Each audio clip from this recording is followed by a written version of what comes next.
Hello everyone. तो आज हम इस वीडियो में पानी रे पानी जो कि चैप्टर 4 है मल्हार बुक का, ये क्लास 7 का पार्ट है। तो इसको बहुत ही अच्छे से पढ़ेंगे और समझेंगे। तो आइए देखते हैं क्या है इस चैप्टर में। कहाँ से आता है पानी, कहाँ से आता है हमारा पानी और फिर कहाँ जाता है हमारा पानी। हमने कभी इस बारे में कुछ सोचा है? सोचा तो नहीं होगा शायद, पर इस बारे में पढ़ा जरूर है। भूगोल की किताब पढ़ते समय जल चक्र जैसी बातें हमें बताई जाती हैं। एक सुंदर सा चित्र भी होता है। इस पाठ के साथ सूरज, समुद्र, बादल, हवा, धरती, फिर बरसात की बूंदें और लो फिर बहती हुई एक नदी और उसके किनारे बसा तुम्हारा हमारा घर। गांव या शहर, चित्र के दूसरे भाग में यही नदी अपने चारों तरफ का पानी लेकिन लेकर उसी समुद्र में मिलती दिखती है। चित्र में कुछ भी चित्र में कुछ तीर भी बने रहते हैं। समुद्र में उठी भाप बदल भाप बादल बनकर पानी में बदलती है और फिर इन तीरों के सहारे जल की यात्रा एक तरफ से शुरू होकर समुद्र में वापस मिल जाती है। जल चक्र पूरा हो जाता है। तो आप ये कुछ इमेजेस देख सकते हो। देखो, इसमें दिखा रहा है कि ये जो तीर का निशान बना हुआ है ना, इस तीर के निशान से इस तरह से जा रहा है नदियों से पानी। और ये जाकर कहाँ मिल रहा है? ये बहुत ही बड़ा समंदर है जहां पे जाकर पानी मिल रहा है।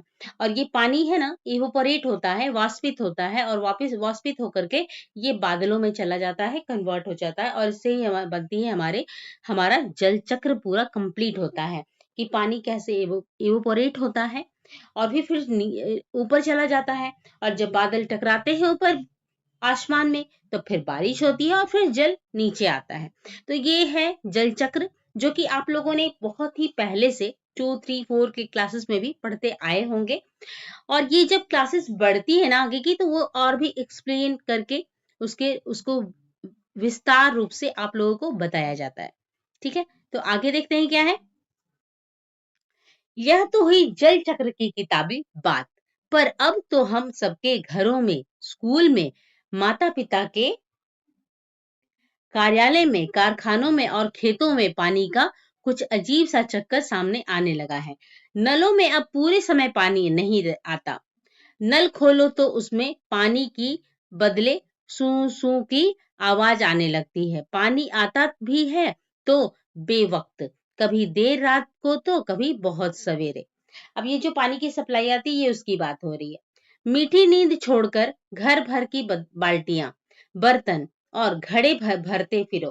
पानी को लेकर कभी कभी कहीं कहीं आपस में तू मैं भी होने लगती है।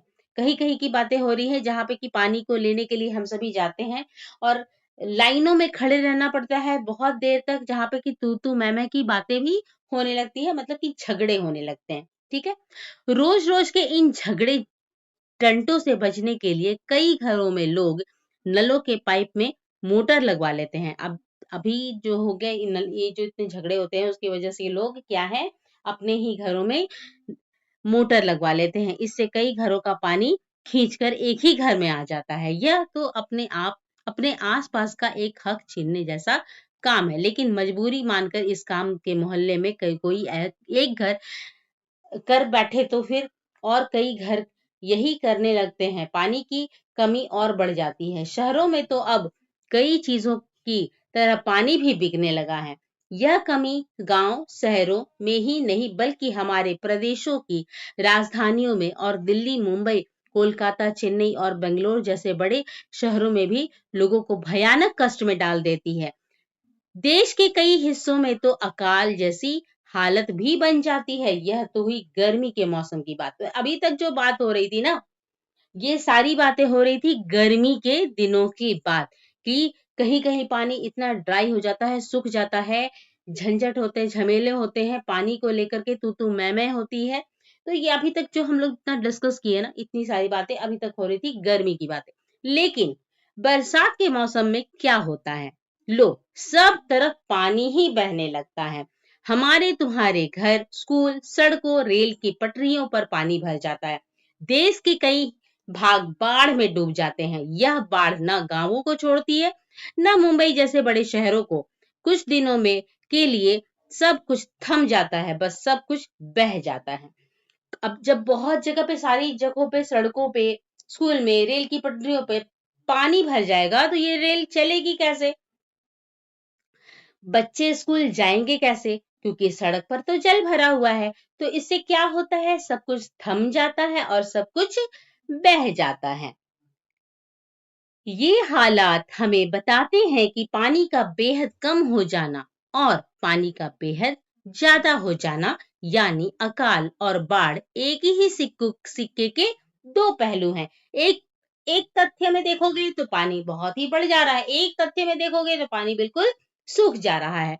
तो ये क्या बात हो गई? यहाँ पे ये एक ही पहलू के दो सिक्के हैं। यदि हम इन दोनों को ठीक से समझ सकें और संभाल लें तो इन कई समस्याओं से छुटकारा मिल सकता है। चलो थोड़ी देर के लिए हम पानी के इस चक्कर को भूल जाएं और याद करें अपनी गुल्लक को। जब भी हमें कोई पैसा देता, हम खुश होकर दौड़कर उसे झट से अपनी गुल्लक में डाल देते थे। ये बहुत ही पुराने समय की बात हो रही है, जब हमारी दादी नानियां आया करती थी हमारे घर पे, या फिर बुआ मौसी लोग आया करती थी, तो हमें कुछ पैसे देती थी और हम लोग क्या करते थे? दौड़ कर जा करके अपने गुल्लक में डाल दिया करते थे, है ना? 1 रुपया, 2 रुपया, 5 रुपया, कभी सिक्के तो कभी छोटे बड़े नोट, सब इससे धीरे धीरे जमा होते जाते थे। फिर जब हम कभी फिर जब कभी हमें उस पैसों की जरूरत पड़ती थी तो इस गुल्लक की बचत का उपयोग कर लेते थे। हमारी यह धरती भी इसी तरह की खूब बड़ी गुल्लक है। अब यहाँ पे जो धरती है ना, उसकी बात हो रही है कि धरती जो है उस गुल्लक से ताल्लुकात किया जा रहा है, उस गुल्लक से उसका कंपैरिजन किया जा रहा है कि हमारी धरती भी जो है ना वो ठीक उसी तरह की एक गुल्लक है। मिट्टी की बनी इस विशाल गुल्लक में प्रकृति वर्षा के मौसम में खूब पानी बरसाती है। अब जब प्रकृति वर्षा की मौसम आता है ना, तब तो खूब बारिश होती है। तब रुपयों से कई गुना कीमती इस वर्षा को हमें इस बड़ी गुल्लक में जमा कर लेना चाहिए। अब ये यहाँ पे ये कह रहे हैं कि जब बारिश होती है तो हम लोगों को कुछ ऐसा करना चाहिए कि हम लोगों को वो पानी को स्टोर कर लेना चाहिए, क्योंकि हम लोगों को पानी जब जरूरत हो हम उसका यूज कर सकते, हम उसे लाभ में ला सके, है ना? हमारे गांव में, शहर में जो छोटे बड़े तालाब, झील आदि हैं, वे धरती की गुल्लक में पानी भरने का काम करते हैं। इनमें जमा पानी जमीन के नीचे छिपे जल के भंडार में धीरे धीरे रस रिस कर छन कर जा मिलता है। इससे हमारा भूजल भंडार समृद्ध होता जाता है।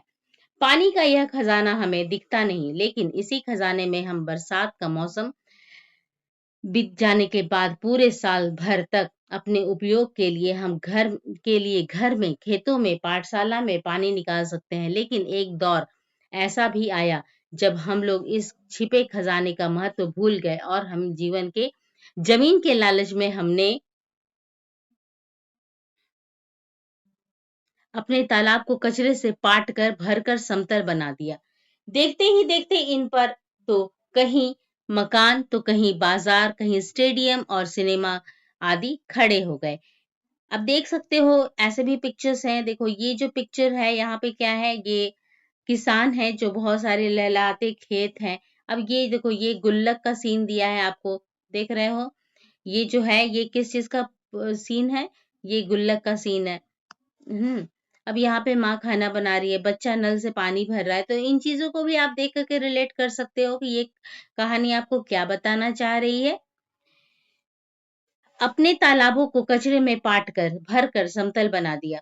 अभी हम कहाँ बात कर रहे थे? अभी तक हमने हमने यहाँ बात की थी कि जमीन के लालच में हमने क्या किए हैं? अपने तालाबों को कचरे से पाट कर भर कर समतल बना दिया। देखते ही देखते इन पर तो कहीं मकान, कहीं बाजार, स्टेडियम और सिनेमा आदि खड़े हो गए हैं।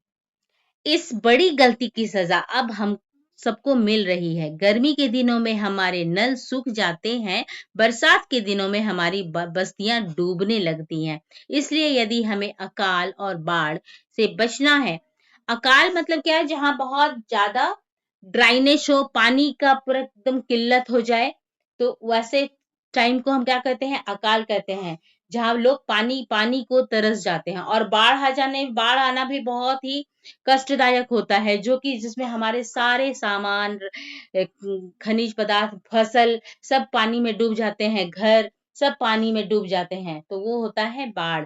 ठीक है। तो इसलिए यदि हमें अकाल और बाढ़ से बचना है तो अपने आसपास के जल स्रोतों, तो जल स्रोत मतलब कि सोर्स ऑफ वाटर जो है, जैसे कि तालाब की, नदियां, तालाब की और नदियों आदि की रखवाली अच्छे ढंग से करनी पड़ेगी। जल चक्र हम ठीक से समझे, अब ठीक से समझे, जब बरसात हो तो उसे थाम ले, अपना भूजल भंडार सुरक्षित रखें, अपनी गुल्लक भरते रहें, तभी हमें जरूरत के समय पानी की कोई कमी नहीं आएगी। यदि हमने जल चक्र का ठीक उपयोग नहीं किया तो हम पानी के चक्कर में फंसते चले जाएंगे। तो ये कहानी जो है ये किसने लिखी है? अनुपम मिश्र ने लिखी है। तो आइए इसका लेखक का परिचय पाठ भी देख लेते हैं। अनुपम मिश्र एक प्रखर लेखक, संपादक और जाने माने पर्यावरण विद होने के साथ साथ छायाकार भी थे। पर्यावरण संरक्षण के क्षेत्र में उन्होंने अनेक प्रयोगात्मक कार्य किए हैं, आज भी खरे हैं। तालाब उनकी सर्वाधिक चर्चित पुस्तक है। ब्रेल लिपि सहित इसका अनुवाद अनेक भाषाओं में हो चुका है। सांप माथे पर समाज उनकी एक और महत्वपूर्ण पुस्तक है। वे गांधी शांति प्रतिष्ठान से प्रकाशित होने वाली पत्रिका गांधी मार्ग के संस्थापक भी थे। तो ये चैप्टर हम लोगों ने एक्सप्लेन अच्छे से पढ़ लिया, समझ लिया। आई होप आपके लिए ये पूरा अच्छा रहा होगा। तो मिलते हैं नेक्स्ट वीडियो में दूसरे चैप्टर के एक्सप्लेनेशन के साथ में। तब तक के लिए बाय बाय।